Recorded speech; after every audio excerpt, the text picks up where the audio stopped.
మన vintage collections, Kadambari collections, పూర్ణిమ prints లో ఎంత కొంటే అంత ఉచితం. Hello guys, welcome back to I dream media. మీకు ఎప్పుడైనా అనిపించిందా మన రిలేషన్షిప్లో ప్రేమ కంటే కూడా అనుమానాలు ఎక్కువైపోతున్నాయి, కోపాలు గొడవలు ఎక్కువైపోతున్నాయి? అరే, ఈ మనిషి నన్ను ప్రేమిస్తుందా అసలు అనుమానిస్తుందా, నన్ను తక్కువ ప్రేమించినా పర్లేదు కానీ ఎక్కువ అర్థం చేసుకో, అలాంటి సిచ్యువేషన్స్ ఎవరికైనా ఎదురయ్యాయా? అది భార్యాభర్తల మధ్య అయి ఉండొచ్చు, లవర్స్ మధ్య అయి ఉండొచ్చు. ఇలాంటి విషయాలపై మనతో మాట్లాడడానికి మనతో ఉన్నారు పర్సనాలిటీ డెవలప్మెంట్ ట్రైనర్ అయిన రామ్ మెట్టు గారు. సార్తో మాట్లాడదాం. Hi sir. హలో అండి. జనరల్ రిలేషన్షిప్లో మీరు ఎన్నో విషయాలపై ఇంటర్వ్యూస్ ఇస్తూ ఉన్నారు. మీకు ఎప్పుడైనా అంటే ఇలాంటి క్వశ్చన్ అడిగారా? లైక్ అనుమానం ఉన్న చోటే ప్రేమ ఎక్కువ ఉంటుంది, ఎక్కువ మంది చెప్తూ ఉంటారు స్టేట్మెంట్స్. అనుమానం పడుతుందంటే ఎంతో ప్రేమిస్తుంది అన్నట్టు. కానీ ఎంత అనుమానం పడినా కానీ అర్థం చేసుకోవడం కూడా ప్రేమే కదా. కరెక్ట్. అర్థం చేసుకోకుండా కేవలం అనుమానించడం ప్రేమగా చూడొచ్చు అంటారా? లేదండి, అంటే బేసిక్గా చాలామంది ఒక రాంగ్ నోషన్లో ఉంటారు. ఏంటంటే నేను ఎంతో ఇష్టపడుతున్నాను కాబట్టే నేను అనుమానిస్తున్నాను, ఇష్టం ఉన్న చోటనే కదా అనుమానం ఉంటుంది అని ఇలాంటివన్నీ చెప్తా ఉంటారు. To an extent okay, right. So ఆ డౌటింగ్ అనేది ఇట్స్ అ న్యాచురల్ ఫినామినన్. అది అబ్బాయిలకైనా సరే అమ్మాయిలకైనా సరే ఒక రిలేషన్షిప్లో ఉన్నప్పుడు ఏంటంటే చిన్న చిన్న ఇన్సెక్యూరిటీస్ ఉంటాయి. అరే, వేరే వాళ్ళతో ఉంటున్నారా ఏంటి అని ఇన్సెక్యూరిటీస్ ఉంటాయి. కానీ అలా ఉన్నప్పుడు దాన్ని సార్ట్ అవుట్ చేసుకునే విధానం ఒకటి ఉంటుంది. అండ్ ఎంతవరకు లిబర్టీ ఇవ్వాలో అంతవరకు లిబర్టీ అనేది కూడా ఖచ్చితంగా ఇవ్వాలి. మోస్ట్లీ రిలేషన్షిప్స్లో ఏమవుతూ ఉంటుందనంటే ఒక పీక్లో ఉంటుంది. ఈ అనుమానం అనేది ఏదైతే ఉందో ఒక పీక్లో ఉంటుంది. ఏ లెవెల్లో అంటే మనం ఒక ఆఫీస్లో వర్క్ చేసేటప్పుడు ఇట్ ఈస్ కామన్, అబ్బాయిలు అమ్మాయిలు అందరం కలిసి మాట్లాడుకుంటాము, ఇట్ ఈస్ కామన్.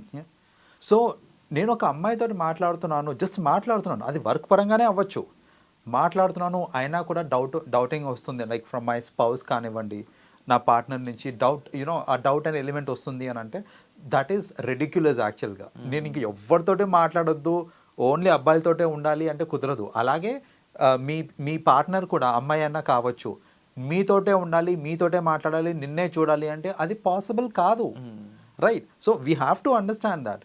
సో చాలామంది ఏంటంటే డౌట్ పడి ఫోన్లు తెలియకుండా చెక్ చేసేయడము, ఈ మధ్యన కొన్ని అప్లికేషన్స్ కూడా వస్తున్నాయి, దాంతో ఏంటంటే ఫోన్లు ట్యాప్ చేసేయడము, వాళ్ళ యాక్టివిటీస్ మొత్తంని ట్రాక్ చేయటము.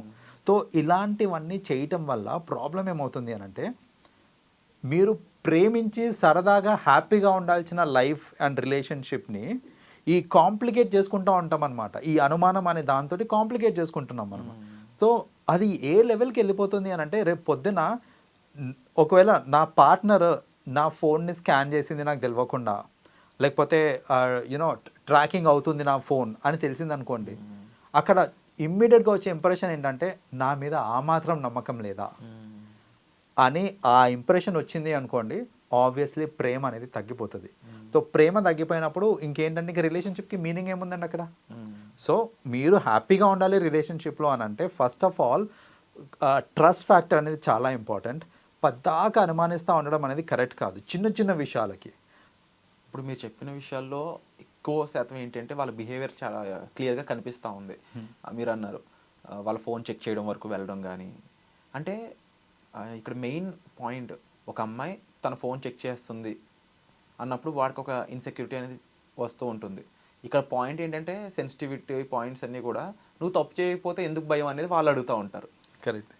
ఆ క్వశ్చన్ కంటే కూడా ఒక పక్కనే వీడికి అనిపించేది ఏంటంటే దాన్ని నిజం చెప్పలేక తప్పు చేసిన వాళ్ళు కొంతమంది బయటపడుతూ ఉంటారు. కానీ ఏ తప్పు చేయని వాడు జనరల్ మెసేజ్, ఇప్పుడు ఏదో హాయ్ అని వచ్చినా వీడు రిప్లై ఇచ్చినా ఇవ్వకపోయినా దాన్ని అనుమానంగా చూడడం వల్ల అబ్బాయిలు ఎంత ఇబ్బంది పడుతున్నారో, అలాగే అబ్బాయిలు కూడా కొంతమంది అమ్మాయిలకి రిలేషన్షిప్లో వాళ్ళు ఎవరితోనో చాట్ చేసిన రెగ్యులర్ చాట్, వర్క్ పర్పస్ అయి నుంచి ఇంకోటి ఉండొచ్చు, అబ్బాయిలు కూడా అదే రకమైన ఇంటెన్సిటీతో ఎందుకు చేస్తున్నావు, ఎవరు చేస్తున్నావు, అది అబ్బాయి అయినా అమ్మాయి అయినా రియాక్ట్ అయ్యే విధానం కానీ వాళ్ళు అర్థం చేసుకోని విధానం కానీ రిలేషన్షిప్ని ఏ విధంగా దెబ్బతీసే స్కోప్ ఉంటుంది? సో ఇక్కడ ఇలాంటి జరగడానికి మేజర్ రీజన్ ఏంటంటే కపుల్స్ మధ్యలో ట్రాన్స్పరెన్సీ లేకపోవడం.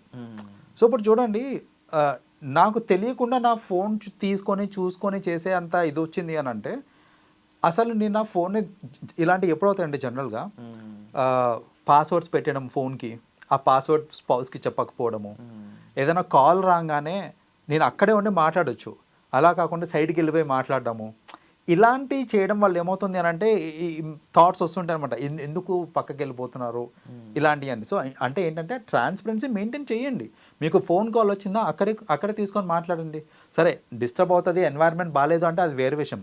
అలా కాకుండా నార్మల్ టైమ్స్లో టెక్స్టింగ్ చేయాలన్నా కాల్స్ అన్నా సరే మీరు ఓపెన్గా ఉండి చేసి ట్రాన్స్పరెంట్గా ఉన్నారనుకోండి, అండ్ డైలీ జరిగే విషయాలు మీరు షేర్ చేసుకోండి. ఆఫీస్లో ఏమవుతుంది, ఎవరేమన్నారు, ఏంటి, ఎవరితో ఉంటున్నారు అనే విషయాలు మీరు షేర్ చేసుకున్నారనుకోండి, ఇలాంటి అనుమానాలు రావు. సో జనరల్గా ఏంటంటే షేర్ చేసుకోకపోవడం వల్ల ఇప్పుడు ఆఫీస్లో ఎవరెవరు ఉంటారు, డైలీ జరిగే యాక్టివిటీస్ ఇవన్నీ చెప్తా ఉన్నారనుకోండి, అట్లీస్ట్ నార్మలైజింగ్ అయిపోతుంది అక్కడ. సో ఇలాంటివన్నీ అవుతూ ఉంటాయి. అండ్ రిలేషన్షిప్స్ కూడా అందుకనే దెబ్బతింటూ ఉంటాయి. ఏంటంటే ఇలా ఫోన్ చెక్ చేసినప్పుడు నిజంగా నేనేం తప్పు చేయలేదు, కానీ నువ్వు చెక్ చేస్తున్నావు అని అంటే దట్ విల్ అఫెండ్ మీ. అంటే అంత కూడా ట్రస్ట్ లేదా నా మీద, ఎందుకు ఇలా చేస్తున్నావు, నేను కూడా అలా చేస్తున్నానా నిన్ను అనే దీంతో జనరల్గా ఏంటంటే గొడవలని ఇంకా ఎక్కువైపోతూ ఉంటాయి.